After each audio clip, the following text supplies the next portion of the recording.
Hello friends, ये हमारा दूसरा वीडियो है और आज हम डिस्कस करेंगे प्रिवेंशन ऑफ कोविड-19। प्रिवेंशन का मतलब है दोस्तों कि ये डिजीज हमें अभी हुई नहीं है, तो ये डिजीज हमें फ्यूचर में ना हो, इसके लिए हमें क्या क्या ऐसे काम करने पड़ेंगे कि हमें ये डिजीज ना हो। तो हमारा सबसे पहला पॉइंट है सोशल डिस्टेंसिंग।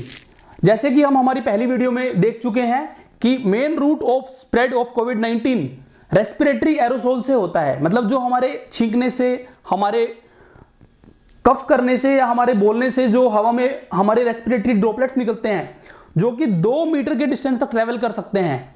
तो इसलिए हमें सोशल डिस्टेंसिंग 2 मीटर तक फॉलो करना है। यानी कि हम कहीं भी बाहर जाते हैं, हम कुछ भी करते हैं, तो हमारे 2 मीटर की रेडियस तक कोई भी हमारे साथ, हमारे पास नहीं आना चाहिए। हमारा सबसे पहला पॉइंट था सोशल डिस्टेंसिंग। हमारा दूसरा पॉइंट है मास्क। हम कभी भी बाहर जाते हैं तो हमेशा मास्क लगा के ही बाहर जाना है। तो सबसे बड़ा पॉइंट यह है कि हमें कौन सा मास्क लगाना है। दोस्तों, कोविड-19 वायरस का डायमीटर होता है approximately 125 nanometre. N95 mask 95 particles को फिल्टर कर देता है, N99 90% को, N100 99.7% को। लेकिन स्टडीज ऐसा बोलती हैं कि आप कोई भी मास्क यूज करो, सबकी सेफ्टी ऑलमोस्ट सेम है। यानी कि आप N95 भी यूज कर सकते हो, सर्जिकल फेस मास्क भी यूज कर सकते हो और होममेड मास्क भी यूज कर सकते हो। लेकिन अगर हम होममेड मास्क यूज कर रहे हैं तो हमें होममेड मास्क में डबल लेयर बनानी है और 100% कॉटन मटेरियल यूज करना है। और जो सबसे इंपॉर्टेंट पॉइंट है वो ये है कि मास्क जब भी हम बनाते हैं या फिर हम जो भी मास्क यूज कर रहे हैं, जो फेस के साइड में स्पेस रह जाता है वो नहीं रहना चाहिए। कॉम्पैक्ट फिटिंग मास्क होना चाहिए। दोस्तों, स्टडीज बोलती हैं कि अगर हम ये पहले 2 पॉइंट्स भी अच्छे से फॉलो कर लेते हैं तो कोविड-19 को 85% तक बचाया जा सकता है, प्रिवेंट किया जा सकता है। हमारा तीसरा पॉइंट है हैंड हाइजीन।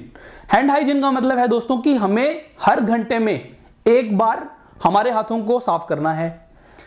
अगर हमने किसी भी इंफेक्टेड सरफेस को या सस्पेक्टेड सरफेस को टच किया है, यानी कि कोई हमारे ऑफिस में कोई आता है जिसने काउंटर को या कोई सरफेस को टच किया है, हमने उस सरफेस को टच किया है, तो हमें अपने हाथों को साफ करना है। तो साफ करने के लिए हम साबुन और पानी का यूज कर सकते हैं या फिर more than 60% based alcohol sanitiser use कर सकते हैं या फिर more than 70% based propanolol solution use कर सकते हैं।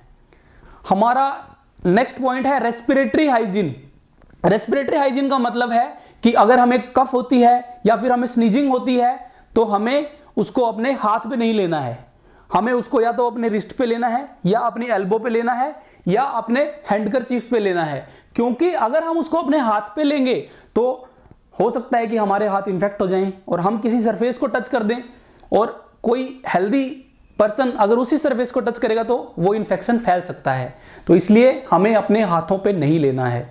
हमारा नेक्स्ट पॉइंट है दोस्तों अवॉइड। अवॉइड मतलब बहुत सारी ऐसी चीजें हैं जो हमें अवॉइड करनी है। जैसे कि सबसे पहला पॉइंट है, हमें अवॉइड करना है हमारे फेस को टच करना।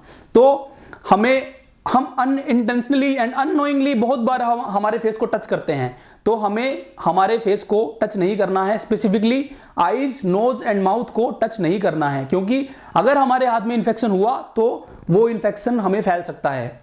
दूसरा जो हमें अवॉइड करना है वो है close contact with the ill individuals. तो मतलब कि कोई भी अगर पर्सन बीमार है, यानी कि उसको कफ है या फीवर है या सांस लेने में तकलीफ है, तो हमें उनसे क्लोज कॉन्टैक्ट अवॉइड करना है। तीसरा जो चीज हमें अवॉइड करनी है वो है क्राउड्स। दोस्तों, हमें क्राउड या फिर क्राउडी प्लेसेस को अवॉइड करना है। जैसे कि मार्केट हो गई, मॉल्स हो गए, हमें क्राउडी प्लेसेस में नहीं जाना है। चौथी चीज जो हमें अवॉइड करनी है वो है नॉन एसेंशियल ट्रैवल। मतलब अगर जरूरत नहीं है, अगर एसेंशियल नहीं है, तो हमें चाहे कोई भी मोड हो ट्रैवल का, चाहे प्राइवेट कार हो, बस हो, प्लेन हो, कोई भी मोड हो, हमें बाहर नहीं जाना है। नॉन एसेंशियल ट्रैवल को अवॉइड करना है। हमारा नेक्स्ट पॉइंट है क्लीन एंड डिसइंफेक्शन। क्लीन का मतलब है कि हमें सरफेसेस को क्लीन करना है। क्लीन करने से हम वहां पे सरफेस के ऊपर जो भी डस्ट होगा, जो भी जर्म्स होंगे, हम उनको रिमूव करेंगे। हम जर्म्स को किल नहीं करेंगे क्लीन करने में, लेकिन उनको कम कर देंगे by removing from the surface. So कोई भी सरफेस, जैसे कि जो भी हम डे टू डे लाइफ में यूज करते हैं, टच करते हैं, जैसे कि मोबाइल की स्क्रीन हो गई, टैबलेट की स्क्रीन हो गई, कीबोर्ड हो गया, रिमोट कंट्रोल हो गया, टेबल हो गई, चेयर हो गई, कोई भी ऐसी चीज जो हम जैसे कि गेट के नॉब्स हो गए, जो भी चीज हम डे टू डे लाइफ में टच कर रहे हैं, ऑफिस में अगर टेबल्स हैं, चेयर हैं, टच स्क्रीन है कोई अपने लैपटॉप की, तो वो सारी चीजें जो हम डे टू डे लाइफ में टच कर रहे हैं, हमें उनको क्लीन करना है। तो क्लीन करने के लिए हम साबुन या पानी यूज कर सकते हैं, साबुन डिटर्जेंट यूज कर सकते हैं, या फिर अल्कोहल बेस्ड सॉल्यूशन यूज कर सकते हैं। क्लीन करने के बाद हमें उन्हीं सरफेसेस को डिसइंफेक्ट भी करना है। डिसइंफेक्ट का मतलब यह है कि जो जर्म्स वहां पे रह गए हैं, अब केमिकल यूज करके हमें उनको किल करना है। तो डिसइंफेक्ट करने के लिए हम क्लोरीन बेस्ड सॉल्यूशन यूज कर सकते हैं, जैसे कि sodium hypochloride, quaternary ammonium based solution use कर सकते हैं, फिनॉल बेस्ड सॉल्यूशन यूज कर सकते हैं। हमारा नेक्स्ट पॉइंट है ड्यूरेशन ऑफ एक्सपोजर।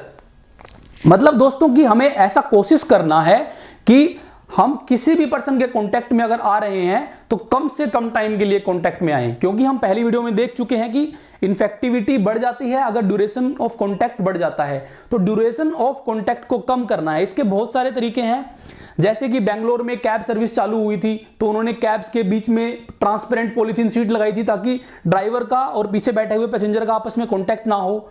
तो इसी तरीके से हम अपने ऑफिस में या अपनी दुकानों में हम एक काउंटर पे के सामने एक प्लास्टिक की सीट या फिर ट्रांसपेरेंट पॉलीथीन की सीट लगा सकते हैं, जिससे कि कोई भी कस्टमर या कोई भी पर्सन आता है तो हमारा ड्यूरेशन ऑफ कांटेक्ट उसके साथ कम हो जाता है।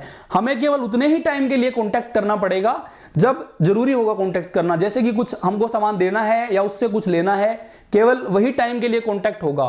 तो ड्यूरेशन ऑफ कांटेक्ट को हमें कम से कम करने की कोशिश करनी है। हमारा नेक्स्ट पॉइंट है स्टे अलर्ट। स्टे अलर्ट का मतलब है कि अगर जिन एरियाज में ऑलरेडी कोविड-19 स्प्रेड हो चुका है, तो वो एरियाज में हम ऑलरेडी हाई रिस्क है इन्फेक्शन होने के लिए, तो हमें अलर्ट रहना है कि हमें कहीं कोविड-19 के सिम्टम तो नहीं आ रहे, जैसे कि कहीं हमें कफ तो नहीं है, कहीं हमें बहुत ज्यादा बॉडी एक तो नहीं हो रहा, हमें फीवर तो नहीं हो रहा, हमको सांस लेने में तो तकलीफ नहीं है। सिम्टम्स के बारे में दोस्तों हम हमारी नेक्स्ट वीडियो में डिटेल में डिस्कस करेंगे, लेकिन हमें ऐसे एरियाज में हमें अलर्ट रहना है। हमारा लास्ट पॉइंट है पोस्ट एक्सपोजर। पोस्ट एक्सपोजर का मतलब है कि या तो कोई सस्पेक्टेड कोविड पेशेंट से या फिर किसी कंफर्म्ड कोविड पेशेंट से हमारा ऑलरेडी कांटेक्ट हो चुका है। तो ऐसी सिचुएशन में हमें क्या करना है, हमको कम से कम 14 दिनों के लिए हमारे घर पे क्वारंटाइन होना है। इसके बारे में हम डिटेल में बात करेंगे हमारे नेक्स्ट वीडियोस में। तो ये था हमारा आज का वीडियो, प्रिवेंशन ऑफ कोविड-19। हम हमारी नेक्स्ट वीडियो में डिस्कस करेंगे सिम्टम्स ऑफ कोविड-19 कि अगर कोविड-19 हो जाता है तो हमें क्या क्या सिम्टम आएंगे। Thank you guys, thank you very much.